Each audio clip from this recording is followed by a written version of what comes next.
Welcome to success ગુરુ ધોરણ 10 વિષય ગણિત. આજે આપણે સ્વાધ્યાય 3.2 નો 7મો દાખલો જોશું. તો ચાલો શરૂ કરીએ. સૌથી પહેલા આપણે દાખલાની રકમ વાંચીએ. આપેલ સુરેખ સમીકરણ યુગ્મનો ઉકેલ આદેશની રીતથી મેળવો.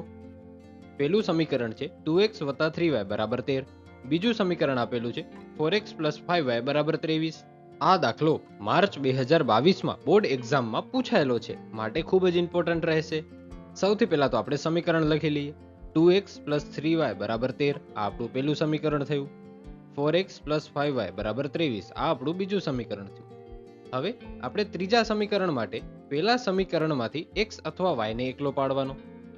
તો આપણે અહીં x ને એકલો પાડશું તો આપણે સમીકરણ મળશે x = 13 - 3y આખાના છેદમાં 2. એ કેવી રીતે થયું? તો અહીં 3y વત્તા છે જે બરાબરની બીજી સાઈડ જતા ઓછામાં થઈ ગયા, અને 2x એ બેનો સંબંધ ગુણાકારનો છે. હવે એ બેનો સંબંધ ગુણાકારનો હોય તો 2 ને આપણે બરાબરની બીજી સાઈડ લઈ જઈએ તો તે ભાગાકારમાં આવી જાય, માટે આપણે ત્રીજું સમીકરણ મળ્યું x = 13 - 3y આખાના છેદમાં 2. હવે આપણે x = 13 - 3y આખાના છેદમાં 2 સમીકરણ 2 માં મૂકીએ. 4 - 3y આખાના છેદમાં 2 વત્તા 5y = 23. આપણે x ની જગ્યાએ 13 - 3y આખાના છેદમાં 2 મૂક્યું છે. હા, હવે શું કાંઈ ઉડે છે એ આપણે જોઈ લઈએ. હા, 2 થી 4 ઉડે છે. કાં તો કે 2 ના પાડામાં 4 આવે છે, 2 ધૂ 4 ઉડે છે, માટે આપણું આગળનું પદ થશે 2 * 13 - 3y વત્તા 5y = 23. હવે આપણે ગુણાકાર કરી લઈએ. 2 × 13 કરીએ અને 2 × -3y કરીએ. 2 × 13 કરીએ તો મળશે 26 અને 2 × -3y કરશું તો મળશે -6y. માટે આપણું આગળનું પદ થશે 26 - 6y વત્તા 5y = 23. હવે આપણે y વાળા પદ ભેગા કરીએ અને સંખ્યા ભેગી કરીએ તો -6y વત્તા 5y = 23 - 26. હવે -6y વત્તા 5y થાશે બાદબાકી, ઓછા વત્તા બાદબાકી, અને મોટા પદની નિશાની રહેશે.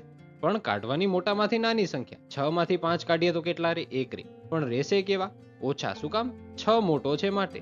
અને 23 માંથી 26 જાય? ન જાય. પણ 26 માંથી તો 23 જાય ને. કેટલા રે?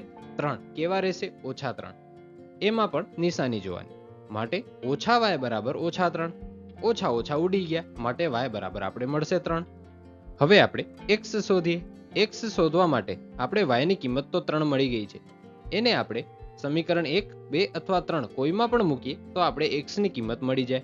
મેં અહીં સમીકરણ 1 માં y ની કિંમત મૂકી અને આગળ દાખલો ગણ્યો છે. તો સૌથી પહેલા તો આપણે સમીકરણ 1 અહીં લખી લઈએ. 2x + 3y = 13. હવે y બરાબર 3 મૂકીએ.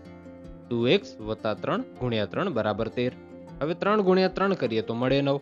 માટે આપણું આગળનું પદ થશે 2x + 9 = 13. હવે +9 ને આપણે બરાબરની બીજી સાઈડ લઈ જઈએ તો તે થાય ઓછામાં, માટે આપણું આગળનું પદ થશે 2x = 13 - 9. 13 માંથી 9 જાય તો રહે 4, માટે આપણું આગળનું પદ થશે 2x = 4. હવે આપણે x ને એકલો પાડીએ. x અને 2 નો સંબંધ ગુણાકારનો છે. x બરાબરની બીજી સાઈડ જાય તો ભાગાકારમાં આવે, માટે x = 4/2. 2 ના પાડામાં તો 4 આવે જ છે, 2 ધૂ 4, માટે આપણે x ની કિંમત મળશે 2. આ દાખલો અહીં પૂરો થાય છે.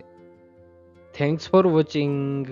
જો તમને દાખલો સમજાઈ ગયો હોય તો વિડીયોને લાઈક કરજો અને આવા જ એજ્યુકેશનલ કોન્ટેન્ટ માટે ચેનલને સબસ્ક્રાઇબ કરજો.